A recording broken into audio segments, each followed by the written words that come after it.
The world is too small, our wisdom too limited, our time here too short to waste any more of it in winning fleeting victories at other people's expense. The Clinton Global Initiative, which brings philanthropists and CEOs together with nonprofits to make concrete commitments aimed at some of the world's toughest problems.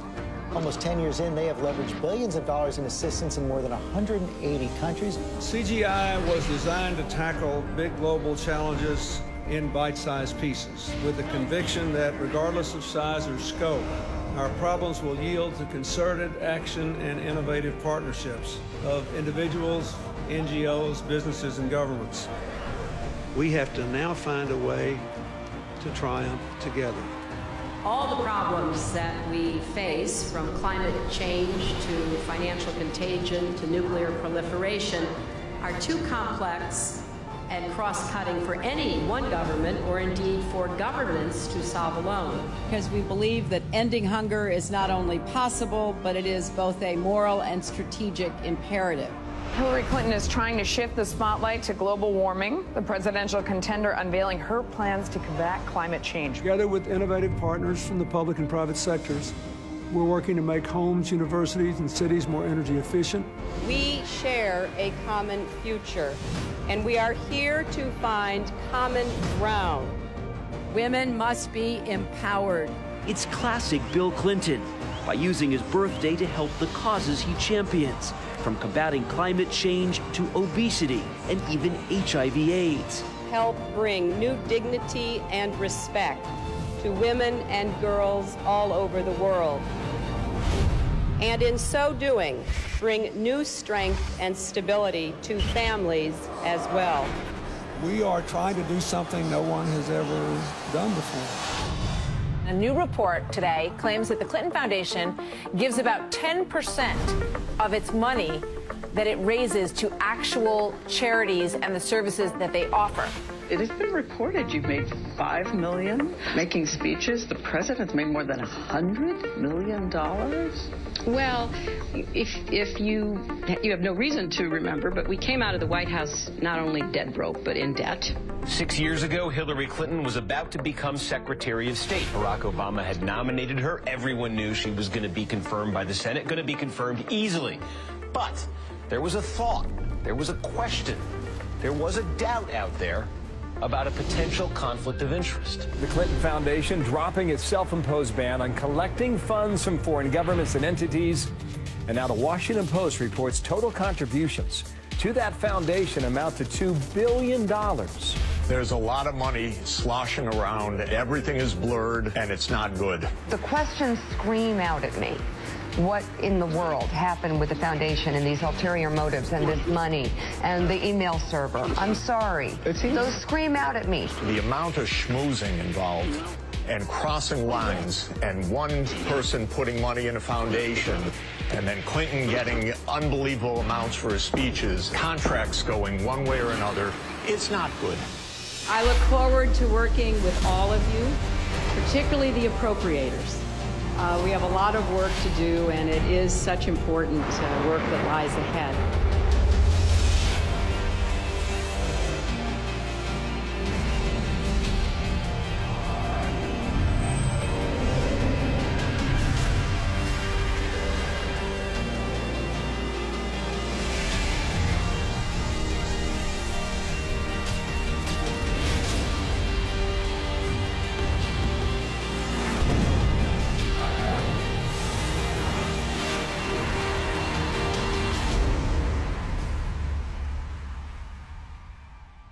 We did this with a very simple strategy.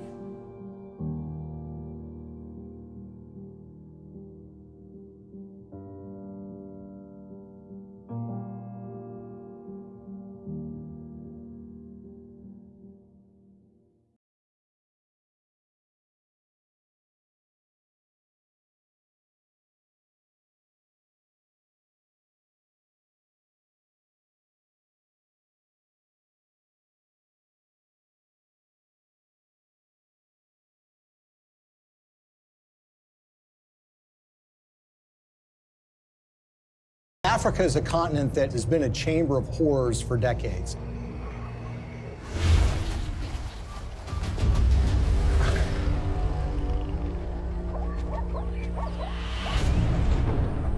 It's really not the fault of the African people. It's largely a result of the kind of system that's been perpetuated there. You have these oligarchs which dominate these countries that oftentimes have natural resources that can be very lucrative. And these oligarchs strike deals with foreign corporations or foreign governments who in effect prop them up and put them in power. And in exchange, these oligarchs give these entities access to rich mineral deposits. And the Clintons, you would expect to be opposed to this sort of thing, and that's at least what their language does.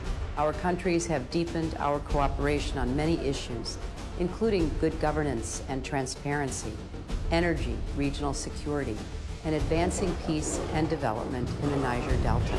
The problem is, their words are different from their actions.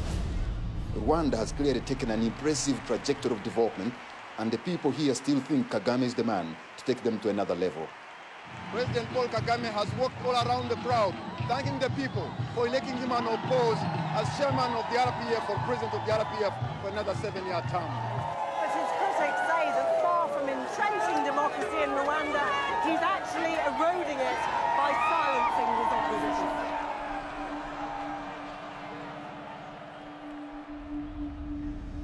Paul Kagame has been praised by Bill Clinton and the Clinton Foundation. But the fact of the matter is Paul Kagame has a terrible human rights record. He's accused of aiding military operations in the neighboring Democratic Republic of Congo, and that actually forced the recruitment of child soldiers. The UN has identified him as being involved in activities that entailed massive human rights violations. The newer opposition parties that have been formed in the last year or two have one by one been silenced or otherwise excluded from the race. And individuals, not only politicians, but even journalists, for example, and other Rwandans who may have views different from those of the government, have found themselves at the receiving end of what has become quite a violent campaign of intimidation. Well, Paul Kagame is a friend of Bill Clinton's. I want to say a special word of appreciation for the leadership of President Kagame. I'm greatly humbled to receive this Clinton Global Citizen Award. He's actually given awards by Bill Clinton for his conduct as the leader of that country, and they regale him as a great military leader. This is the sort of legitimization that we don't want of these kinds of dictators and leaders. That's the kind of legitimization that the Clintons have engaged in. And they've done it in a way that creates commercial opportunities for donors and friends and allies who want to do business in Africa.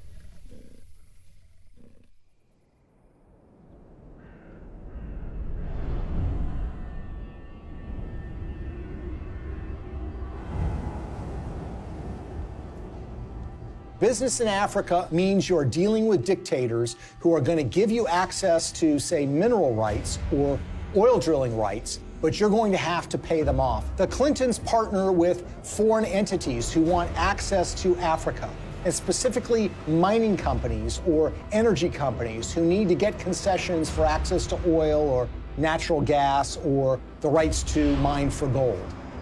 Those two make a powerful alliance because these companies will give money to the Clintons, either in the form of speaking fees or in the form of donations to the Clinton Foundation. And the Clintons will then, in effect, do their bidding before the halls of power and corridors of power in Africa. And they will go to foreign governments and encourage them to do business with individuals who are putting money in their pocket. And this leads to some amazing fits of behavior that, in a way, are just reminiscent of 19th century colonialism. A perfect example of this is Ambassador Joe Wilson. Joe Wilson is a longtime friend of the Clintons. In fact, he endorsed Hillary Clinton in the 2008 presidential election. And it was also thought that he might become a senior official in Hillary Clinton's State Department. But the fact of the matter is Joe Wilson was up to something far more nefarious during Hillary Clinton's tenure as Secretary of State. In 2009, shortly after she became Secretary of State, when Wilson was the vice chairman of a company called Jarge Capital, they took out a 50-year lease on 400,000 hectares in South Sudan. South Sudan was in the middle of a civil war, and this lease was actually signed with warlords who were involved in the civil war. These individuals who were engaged in massive human rights violations, including the massacre of opponent tribes. And basically what Joe Wilson was engaged in was something called investing in sovereignty changes. They were basically cutting deals, lucrative deals, worth potentially hundreds of millions of dollars with these warlords. And the expectation was simple. These warlords would take power, then they would give them access to these lands where they could make huge amounts of money exploring for natural gas, exploring for oil, and for mineral rights. Ambassador Joe Wilson isn't the only Clinton friend and foundation donor who was working in war-torn countries. Swedish mining investor Lucas Lundin has pledged $100 million to the Clinton Foundation. He did that in 2007. And his most lucrative mining operations are in the war-torn country of the Democratic Republic of Congo. This is a country that perhaps has the most horrific human rights situation on the face of the earth.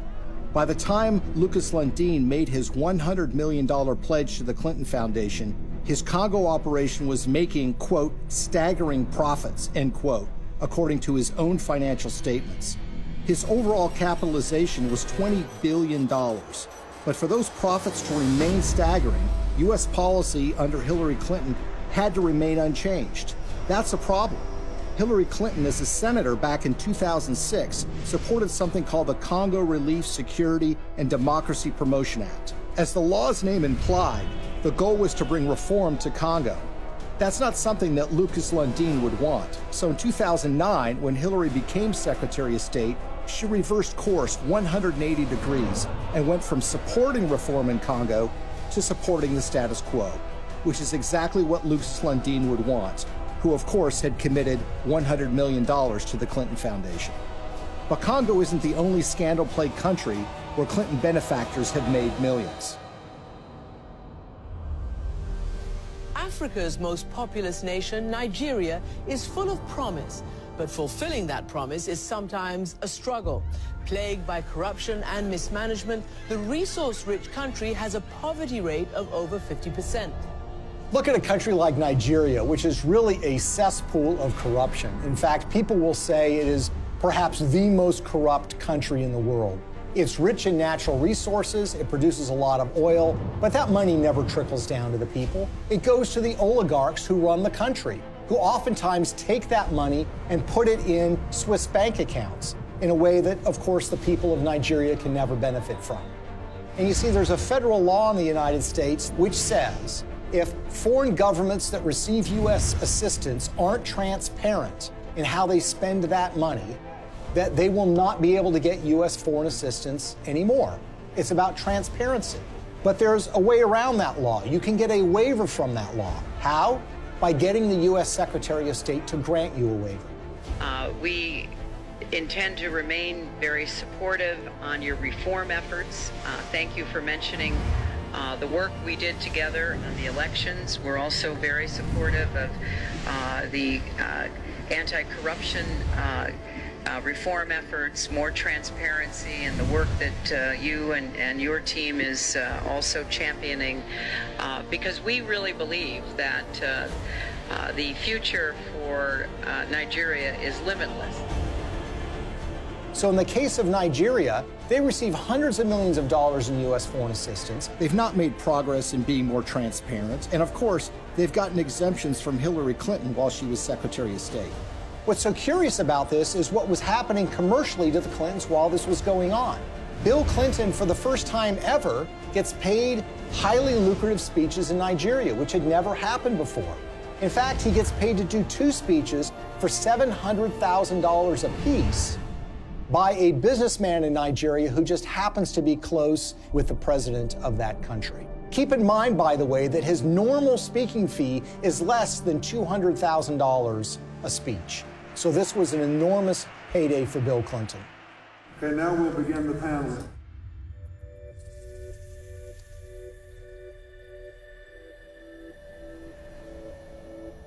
One of the pinnacles of power in that country is a gentleman named Gilbert Chagoury. Gilbert Chagoury, who has committed $1 billion to the Clinton Global Initiative, is connected to another individual in the Clinton orbit.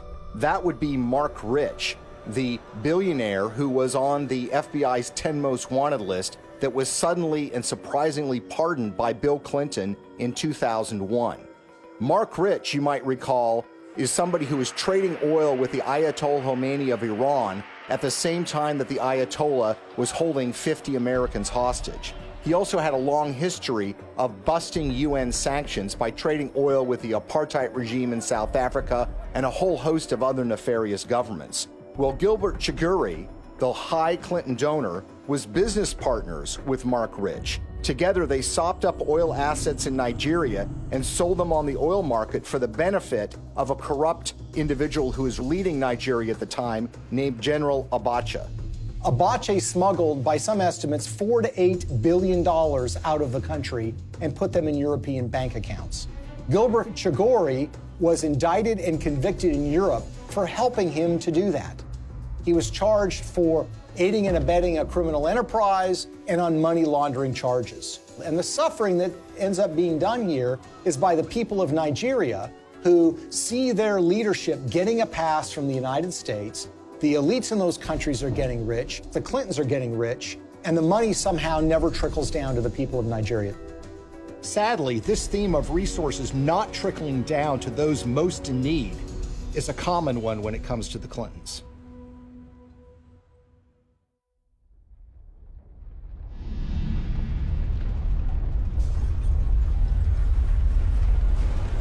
As we told you at the start of tonight's program, a major magnitude earthquake has hit the island of Haiti in the Caribbean. The quake measured around 7 points on the Richter scale, and its epicenter fell just 10 miles from the capital, Port-au-Prince. Haiti's ambassador to the U.S. has described the event as a catastrophe of major proportions. So far, we have no information regarding the casualties. The war is coming to an end! It was a big earthquake. It lasted like 15 seconds, I think. Probably the most devastating humanitarian crisis that Hillary Clinton faced during her tenure at the State Department was the tragic earthquake in Haiti. It happened in January of 2010, and literally in a matter of seconds, 250,000 people were estimated to have died, and a large portion of the Haitian infrastructure and economy was just decimated. It was a crisis on a massive scale. The United States is offering our full assistance to Haiti and to others in the region.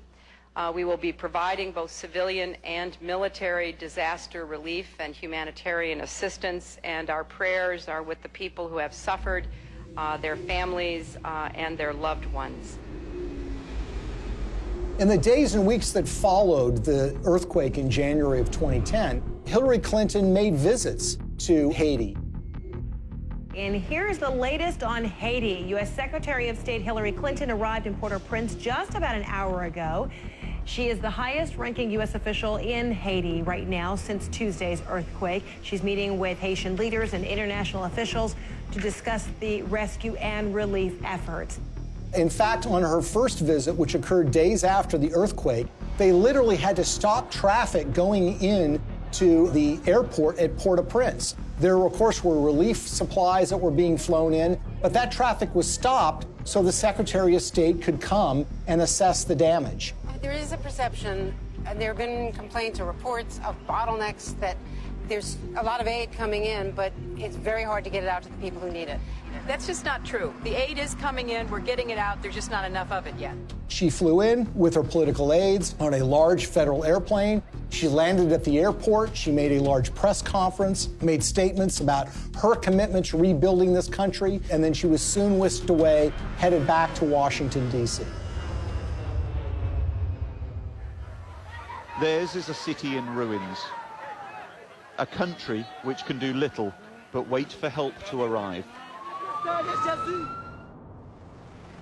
The international community responded in the way that you would expect it to. That is, large amounts of money were committed, up to $13 billion from international relief organizations. And of course, you had the official role of the State Department, which would be point on U.S. taxpayer dollars going to Haiti for the purposes of relief.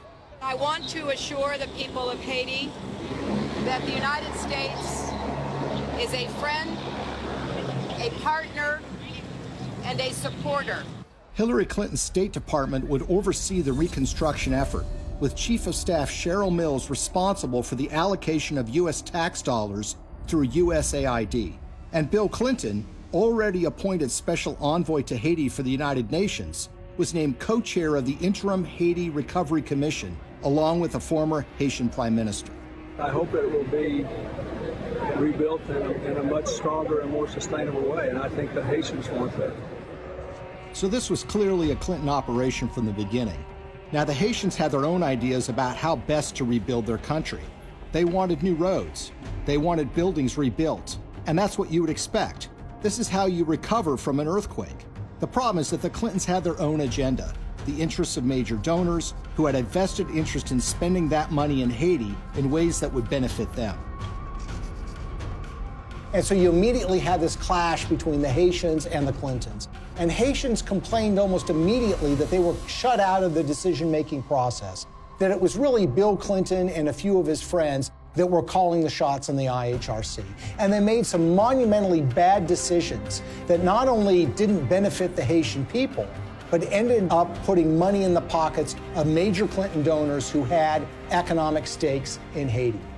We have been united behind a single goal: making investments in this country's people and your infrastructure. So it's a classic example of what some people call disaster capitalism.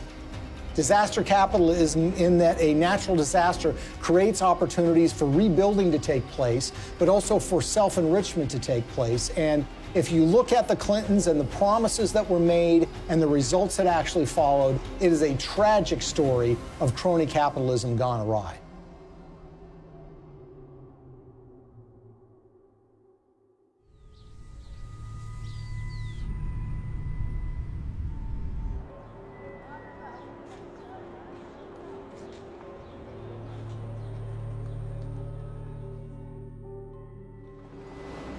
The single largest relief project that the United States committed taxpayer dollars to, $124 million to be exact, was a project called Caracol, a textile factory that was built in the northern part of the country that was supposed to create some 60,000 jobs and was supposed to create tremendous economic growth.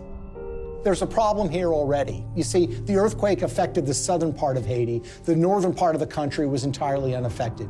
But who were the beneficiaries of this? Companies like Gap, Target, and Walmart, to name a few. The Caracol factory was built, but it didn't create 60,000 jobs. It created barely 5,000 jobs. But the major American companies who got textiles tariff-free, made at low wages, benefited enormously. And the end effect on the Haitians was very, very minimal.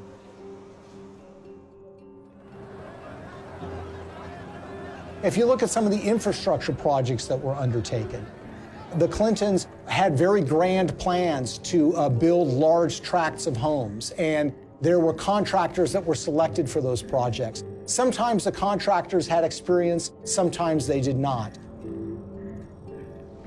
There's one company in Florida that spent $1 million getting equipment into Haiti. They had experience in disaster relief, but according to the owners of that company, they only made a small donation to the Clinton Foundation. And guess what? They didn't get any relief contracts. On the other hand, the contractors who did win the awards were given the opportunity to build homes, and in some instances were supposed to build tens of thousands of homes for Haitians. They ended up building a fraction of that. For instance, the New Settlements program was supposed to build 15,000 homes for $53 million. Instead, it built 2,600 homes, less than a quarter of the original estimate, for $90 million, or $47 million over budget. And they got away with it. So you had contracts going to these relief organizations that were also involved with the Clinton Global Initiative. And you had this one organization, Dahlberg, that was supposed to do an assessment for relocating people that suffered from the earthquake. They determined that people should be moved to a site that happened to be on a cliff that was highly unstable. USAID's Inspector General reviewed Dahlberg's recommendations and found them basically unusable. One member of the USAID shelter team was quoted by Rolling Stone magazine as saying that the recommendations were so bad, it looked like the team never even got out of their SUVs. Another person said that only one of the people that was sent to Haiti by Dahlberg actually spoke French. Telecom mogul Dennis O'Brien is one of the world's richest people, and he's finding opportunities in the poorest country in the Western Hemisphere. The Irish billionaire is the largest private investor in Haiti through his company Digicel, and he's now leading the Clinton Global Initiative efforts down in Haiti. Probably no one came out better in the Haitian reconstruction effort than an Irish billionaire named Dennis O'Brien. He is a Clinton Foundation donor, giving them between $5 and $10 million. He helped arrange speeches for Bill Clinton, too. The interest of the Obama administration, particularly the former Secretary of State Hillary Clinton, you know, all the different things that have happened to help Haiti get up off the floor have been led by the U.S. And he was the owner of something called Digicel, which is a cell phone company at the time of the earthquake. As part of that relief effort, the State Department run by Hillary Clinton wanted to fund a mobile money transfer service that would allow Haitian citizens to transfer and receive money on their phones. Well, Digicel applied to be the recipient of that grant money. 4 weeks after their application, Digicel actually sponsored a speech for Bill Clinton in Jamaica, and they paid him $225,000. And as it turns out, within 4 months of that speech, Digicel would receive the first installment of that grant money. The earthquake actually has been great for Digicel and Dennis O'Brien.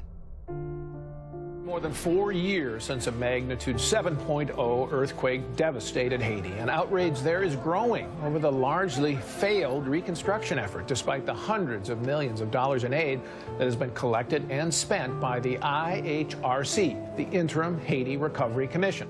So whether you're talking about housing or cell phones, you see that the people that are closest to the Clintons have made out very well from the Haitian earthquake. The rest of the country, the ordinary people of Haiti, not so much. Haitian activists staged a protest outside Hillary Clinton's Manhattan office.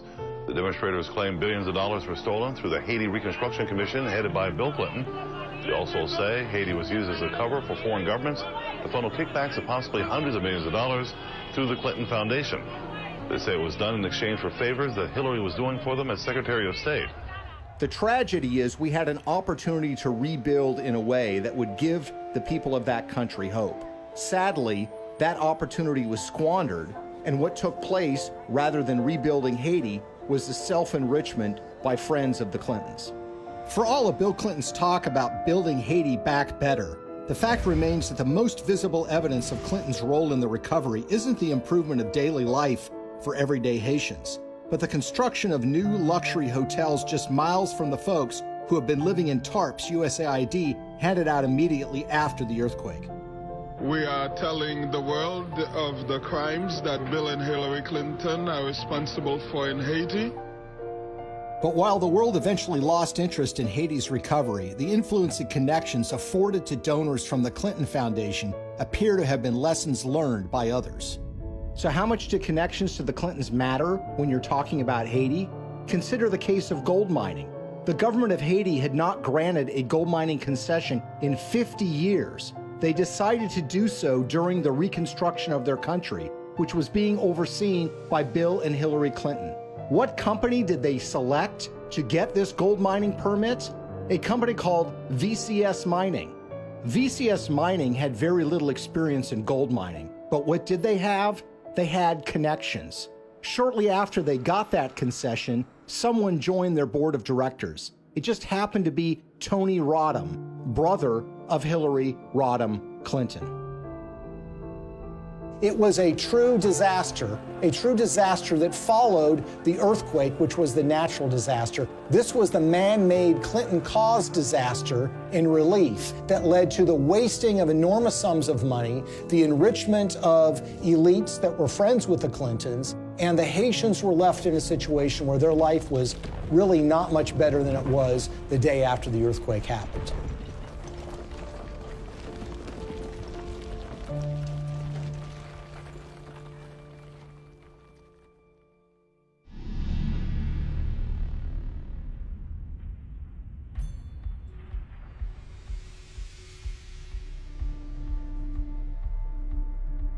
An ambitious pipeline is firing off a war of opinions.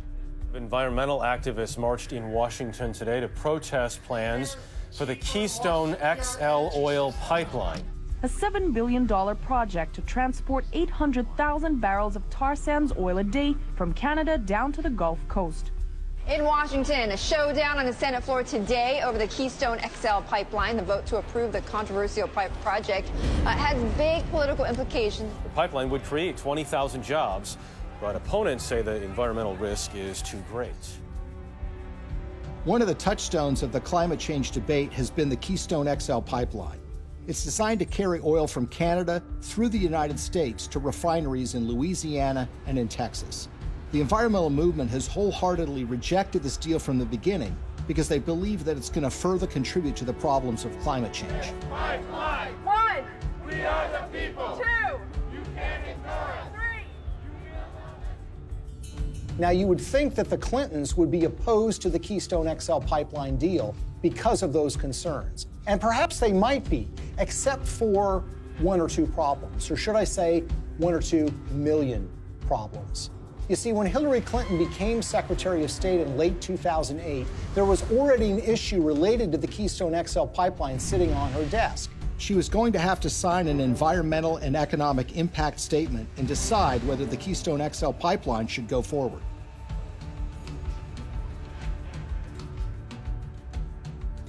At that precise time, Bill Clinton gets a lucrative offer of nearly $2 million to give 10 speeches in Canada for the first time ever from a company called TD Bank Investment Group. He gave the last speech in May of 2011. 3 months later, Hillary's State Department releases an environmental impact statement that was seen as largely supportive of the Keystone XL pipeline in a way that was massively controversial. Hillary Clinton, in effect, was betraying the environmental movement by greenlighting this deal, when she had in her hands the power to kill this deal in its crib. It was shocking. Organizations like Greenpeace and Friends of the Earth were stunned.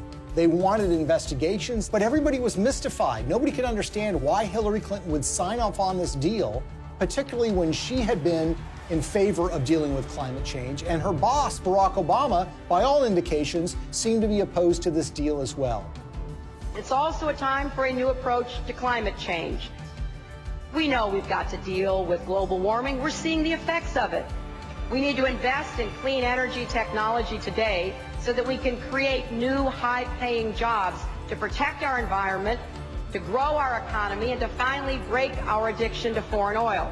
How did we go from the Clintons being in favor of fighting climate change and dealing with fossil fuel dependence to Hillary Clinton signing off on the Keystone XL pipeline? The evidence that we found was that it was about the money. This was not a philosophical change. This was not a new way of thinking about global warming. This was a way of taking $2 million in cash to essentially buy a decision by the Secretary of State.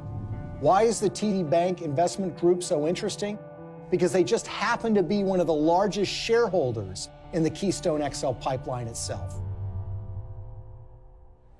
When we looked at Bill Clinton's pattern of giving speeches, we looked at who was paying him, when they were paying him, and if they have ever paid for a speech before. What's so stunning is that TD Bank had never sponsored a speech by Bill Clinton before. And then suddenly, in late 2008, when Hillary Clinton has been announced to be the Secretary of State, and when sitting on her desk is the matter of the Keystone XL pipeline, they suddenly decide to sponsor these speeches.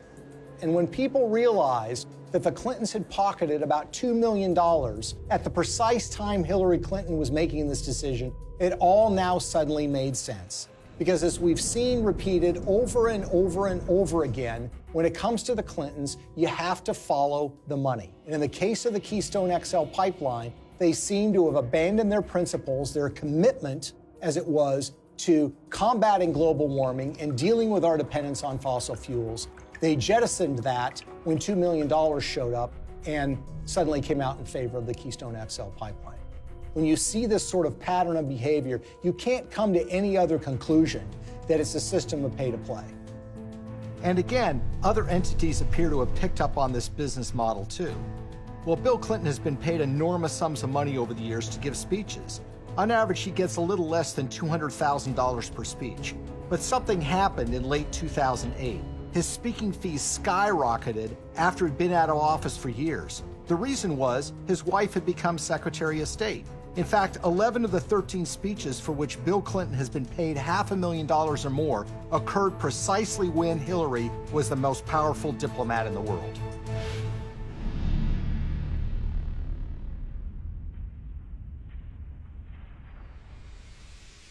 You will never contribute to an organization that will give you a higher probability of having your good intentions turn into real positive changes in other people's lives.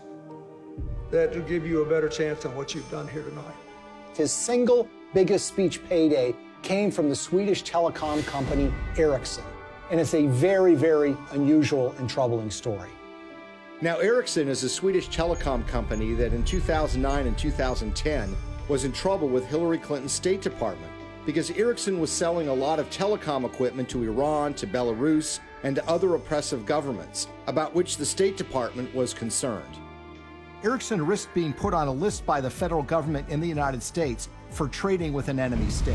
There was actually an effort being put forward in Washington to broaden Iranian sanctions to include the very technologies that Ericsson was selling to the Iranian government. So it's against this background that Ericsson decided now might be a good time to hire Bill Clinton to give a speech. They had never paid for a speech by him before, and they decided to go in big, $750,000 for a single speech. 7 days after he gave that speech, Hillary's State Department came out with a statement which said, "We are not going to broaden sanctions on Iran to include technologies like telecom. We're going to rely and expect companies like Ericsson to police themselves." It was a massive win for Ericsson.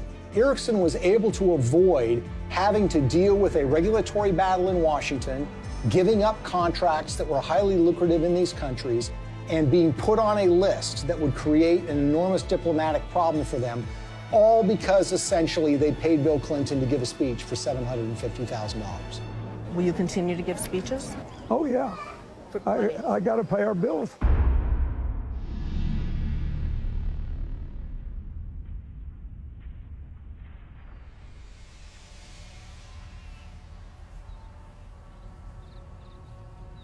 So the question is, why do we see the Clintons reversing decades of policy positions that they've held so closely on issues like human rights and environment?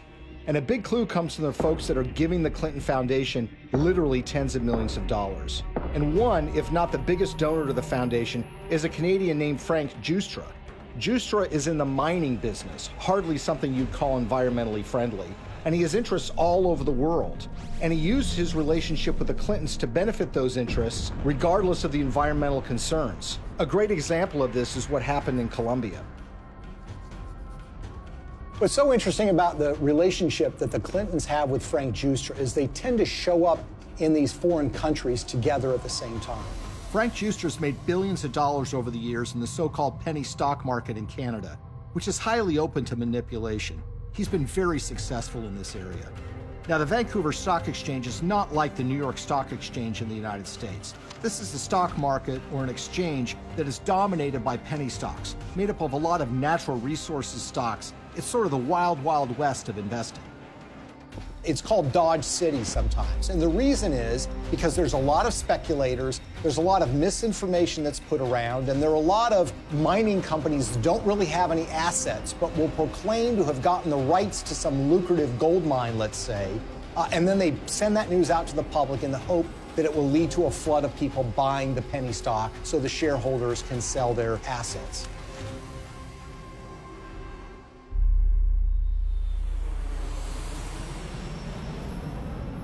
So in June of 2010, Bill Clinton and Frank Giustra fly to Bogota, Colombia. And who arrives there at roughly the same time? Secretary of State Hillary Clinton. The big thing from the news conference was where Bill and Hillary were dining the other night in Bogota. I had a chance to talk to about her dinner experience in the Zona Rosa, and here's what she had to say. Dinner was good? It was excellent in every way. So it was like eating in the States, but eating in Bogota. Well, it was a real treat to be in Bogota and to be with people who love this city so much, including my husband. Now, in her memoirs, Hillary Clinton says that this is just a happy coincidence. But when you see what follows, you realize that this is no coincidence. The following morning, Bill Clinton has a breakfast meeting with the outgoing president of Colombia, President Uribe. Then, like a tag team, Secretary of State Hillary Clinton has a noon lunch meeting with him, and she grants him several favors, including technical agreements that the Colombian government wants. In the days that follow, something dramatic happens. Frank Giustra has 3 companies that get major concessions from the Colombian government: Pacific Rubiales, Petroamerica, and Prima Colombia Properties. One of those, Prima Colombia Properties, gets a concession to cut timber in a rainforest in Colombia along the Pacific coast. And that timber is not intended to export to the United States, but is intended for export to China. There's an outrage and upset environmentalists who realize what's going on, and eventually that permit is yanked by a future president of Colombia, but not before Frank Giustra's company is able to profit from cutting down these rainforests, which again is a behavior that runs so contrary to what the Clintons profess to be in favor of. We all know that in order to build low-carbon economies of the future, we need sustainable forests. I also know the future of our planet depends on healthy, standing forests. They have talked about the problems of deforestation. They've talked about the problems of the need for successful growing forests to mitigate carbon dioxide in the air. And yet, when this commercial opportunity was presented to a major donor of theirs, they seemed to be very much supportive of that and, in fact, helped to get him those concessions. He deserves the credit for this. This was his idea, not mine, and he raised the money. And it's an astonishing achievement. My job is to make sure that it's not in vain, that he gets the return on his investment and his compassion and his commitment. The Clintons appear to have changed their stance on issues even more significant than the environment, in ways that benefit those who have put money in their pockets.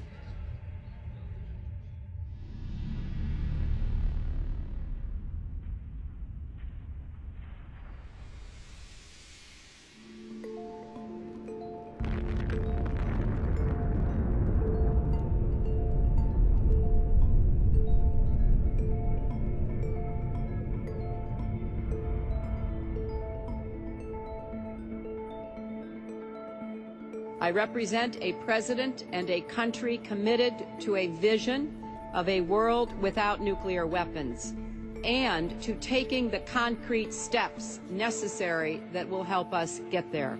The Indian nuclear deal, I think, is so troubling because this is a core national security issue. One of the signature achievements in foreign policy for Bill Clinton was pushing the Test Ban Treaty and the Non-Proliferation Treaty. Today in New York, the United Nations General Assembly voted overwhelmingly to adopt the Comprehensive Nuclear Test Ban Treaty and open it for signature later this month. The NPT has been sort of the holy grail when it comes to nuclear disarmament, something that the Clintons have been supportive of, not just for years, but for decades. That was all thrown asunder in 1998 when the Indian government tested nuclear weapons underground. India's action threatens the stability of Asia and challenges the firm international consensus to stop all nuclear testing. These were tests that truly shocked the world. Even the CIA was not aware that these tests were about to take place. Clinton's reaction was volcanic. He felt betrayed by the Indian government. And as a result, he imposed sanctions on India, essentially saying, you're not going to get access to U.S. nuclear technology until you sign the NPT, the Non-Proliferation Treaty. In 2005, the Indian government wanted to get these sanctions lifted. Not only do they have an interest in expanding their civilian nuclear base, they live in a neighborhood where some pretty tough customers and rivals have nuclear weapons themselves. First of all, you've got Pakistan, which is right next door, which is widely believed to have nuclear weapons. And then you have China, a longtime rival of India, which has a nuclear arsenal. The Clintons said that they were in favor of giving the Indian government some access, but the problem is it didn't go nearly as far as the Indian government wanted. So in 2005, they started making donations to the Clinton Foundation. This morning, yet another shady donation to the Clinton Foundation has surfaced, this time tied to a donor from India, apparently a friend of Bill Clinton. We're talking about tens of millions of dollars from Indian interests flowing into the Clinton Foundation. And we're talking about at least hundreds of thousands, if not millions of dollars in speeches that Bill Clinton was paid by interested parties in the Indian nuclear deal. Amar Singh, according to Clinton disclosures, has given between $1 and $5 million to the Clinton Foundation in the push to get them to support Indian access to nuclear technology. He's a member of parliament who has gotten in fistfights on the floor of the parliament, who's been charged with bribing members of parliament to get certain pieces of legislation passed. You see, the problem is when you ask Amar Singh, he says it wasn't my money. I don't have that kind of money. I couldn't have given him that amount of money. And in fact, when you look at Indian public records, you see that Amar Singh doesn't have a net worth anything close to being able to give that amount of money. So where did the money come from? Well, sometimes the most obvious answer is the correct one. Sant Chhatwal is an Indian businessman who has been close to the Clintons for years. He pledged to raise $5 million for her 2008 presidential campaign. And Bill Clinton was at his son's wedding. They actually named him as a trustee of the Clinton Foundation. When Hillary Clinton was first running for the Senate in 2000, Sant Chhatwal was in trouble with a federal agency called the Federal Deposit Insurance Corporation. He basically owed them millions of dollars from unpaid loans. Well, in 2000, Chhatwal throws a fundraiser for Hillary Clinton, and he brings in $500,000. A few months later, with Bill Clinton still president of the United States, Sant Chhatwal's case with the FDIC was abruptly settled for a mere $125,000. So basically, the federal government got pennies on the dollar. He would actually go on to plead guilty for funneling $180,000 in illegal campaign contributions to Hillary Clinton, among others. And no one seems to have made the connection. Well, maybe one reason no one made the connection is because the Clinton Foundation mysteriously erased any mention of Sant Chhatwal from the website once he had admitted to his illegal activity. So here we are years later, and we've got this donation in a guy's name who swears he didn't actually make the donation. And you've got this longtime Clinton benefactor who actually gets the highest civilian award in India because of his role in changing Hillary Clinton's mind on this nuke deal. Sant Chhatwal says he's worked with everybody and even laid the foundation of the Indo-US nuclear deal. So the Indian government says that they've given you this award for your role in pushing the Indo-US nuclear deal forward. How exactly would you describe the role you played in this? Well, I can tell you Indian nuclear power deal. If you look at it, I'm the first one. I laid the foundation. On the eve of the vote in 2008 to approve Indian access to U.S. civilian nuclear technology, Amar Singh, who barely knows Hillary Clinton, had a 2-hour meeting with her where they discussed the Indian nuclear deal. Amar Singh says that the dinner meeting resulted in her telling him that she was supportive of the deal and that she was making efforts to make sure that the deal did get through. And lo and behold, by 2008, Hillary Clinton was fully in support and in favor of this policy in a way that was a complete reversal of the position that she had taken before. In other words, the flow of money had led the Clintons to change their positions on the Non-Proliferation Treaty, and specifically, India getting access to U.S. nuclear technology. This was a decision that was wholly out of step, wholly inconsistent with the progressive liberal agenda. Hillary Clinton made a decision of reversing her previous position after the flow of funds to the Clinton Foundation, and her husband gave some speeches in India. But this wouldn't be the last time Hillary reversed herself regarding nuclear weapons technology. Shockingly, Bill and Hillary would end up receiving money from folks that were looking to make something happen a lot closer to home.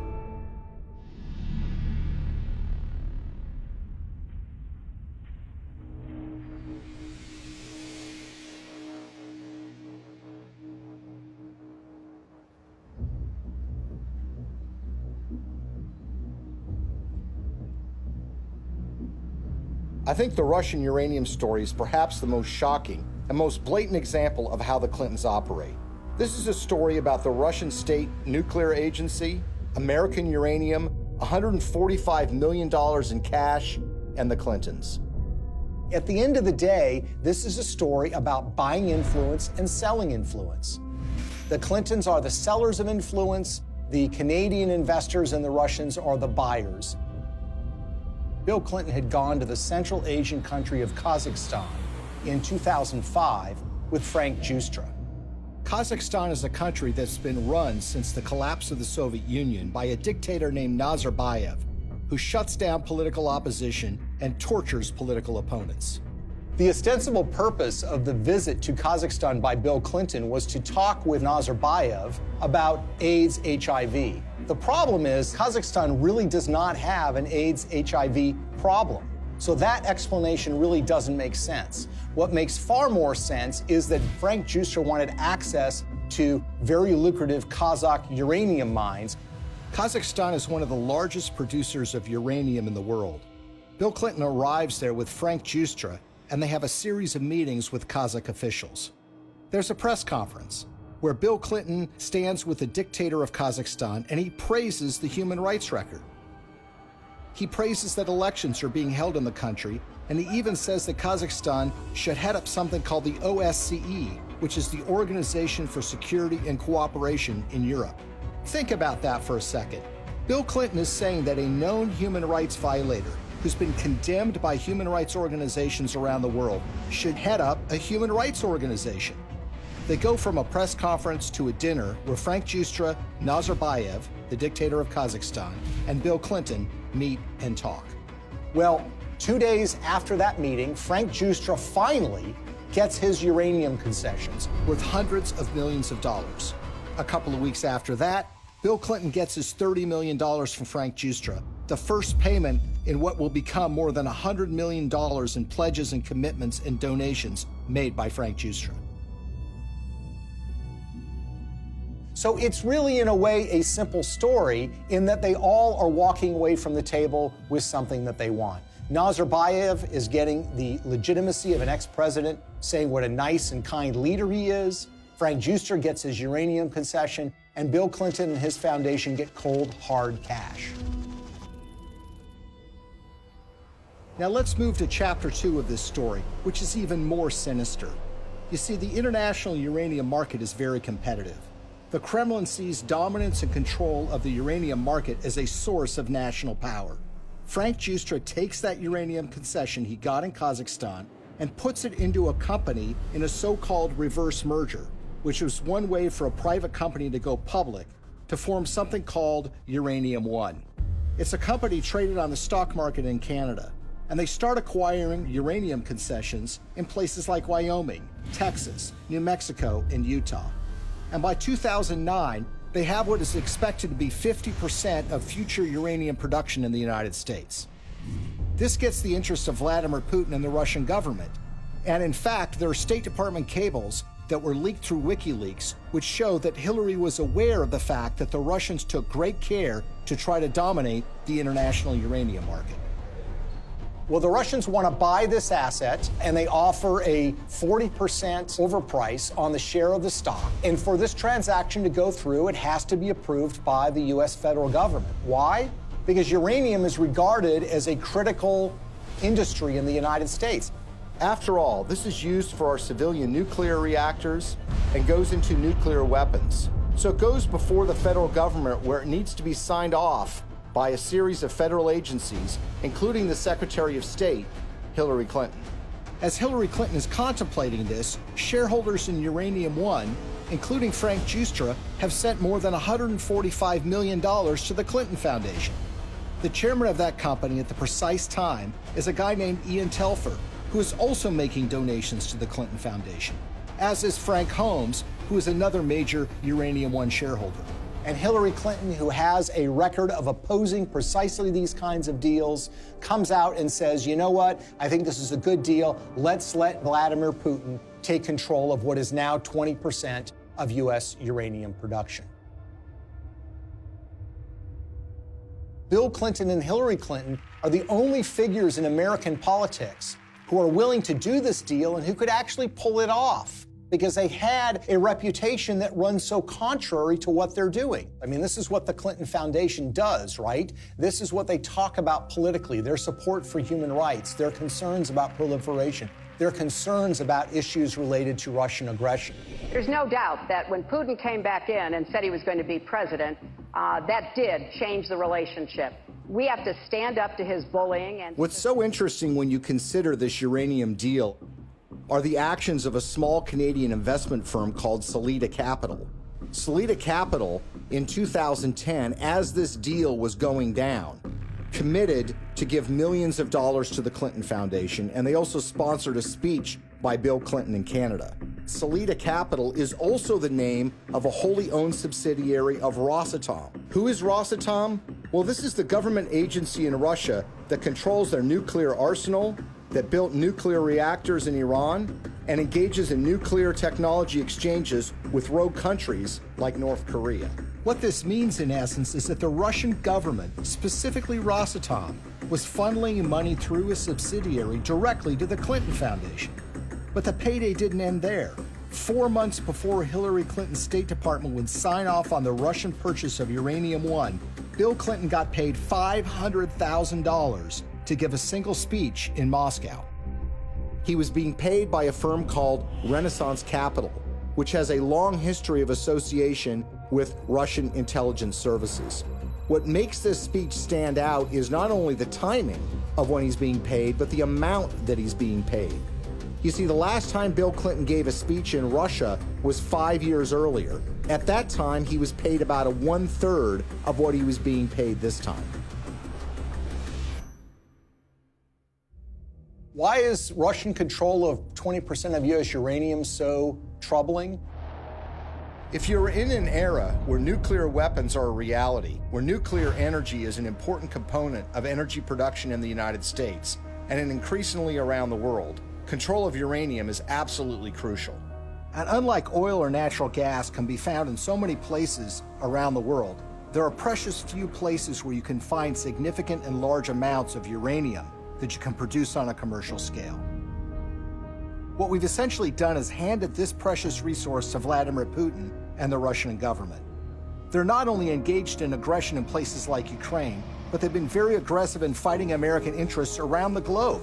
Russia's not an ally. Russia's not a friend. Vladimir Putin's Russia is a rival of the United States, and yet we've given them control over this precious resource.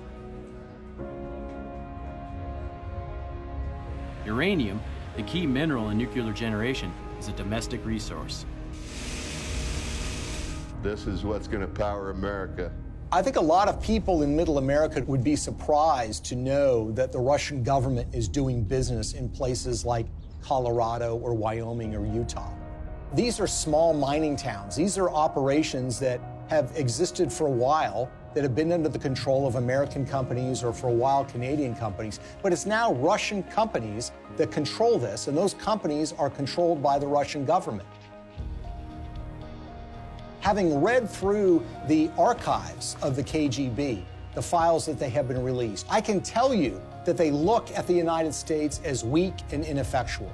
This is a thuggish government that is engaged in massive human rights violations. There are opponents of this regime that have been killed or have disappeared. There's been persecution of human rights organizations. There's been persecution of homosexuals. And it's shocking and stunning to me that there has not been more attention focused to this fact, that we have given this critical resource to somebody who is engaged in so much nefarious behavior. Greetings from Washington.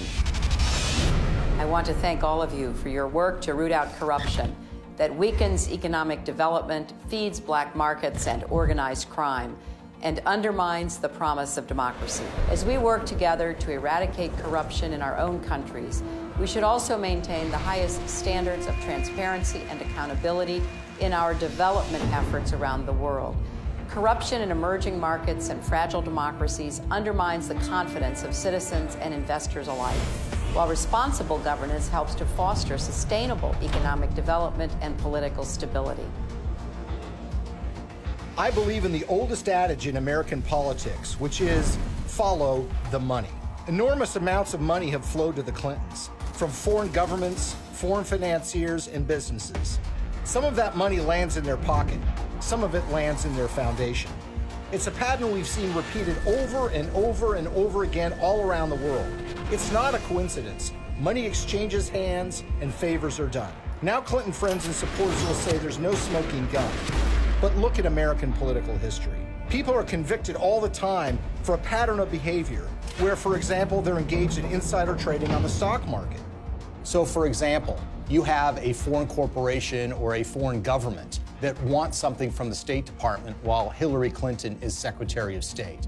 They will make a large payment to the Clinton Foundation. That will be followed by favorable action on their behalf. If that happens 1 or 2 times, you might say, look, it's just a coincidence. But when you see the pattern recreated over and over and over again, you have to recognize that these events are connected. They've created a model for massive self-enrichment that allows you to go into so-called public service, but get extremely rich at the same time. And when friends and allies say that the Clintons aren't really that interested in money, their actions show otherwise. What's so shocking to a lot of people is that making of that money requires them to betray their progressive values, the environment, labor unions, women's rights, human rights. The Clintons are doing business and growing rich with the favor of the very individuals who you would expect to be their political opposites. For a very long time in American history, and probably still to this day, one of the worst things that could be said about you as a politician is that you are on the take from foreign interests. What the Clintons have essentially done is busted down the door and robbed the bank of that concept. So when people think of the Clintons taking foreign money, they think it's maybe an insurance company from Great Britain, or they think it's from a supermarket chain in Canada. The fact of the matter is a lot of that money comes from the darkest, worst corners of the world. Are countries like Nigeria and Russia in the habit of giving money to politicians and not wanting something back? The Clintons are glad to take this money. It's made them fabulously wealthy. But what has it done for us? Before we had to worry about money from Wall Street and big labor, now we have to worry about it coming from around the world and infecting our politics and damaging our politics, everything from our uranium policy to our human rights policy. Nothing seems to be safe anymore. How is this not corruption? How is this not a crime? With the Clintons, nothing is sacred. Everything is for sale. But we are the ones who are paying the price. Maybe, just maybe, the American people are tired of being sold out.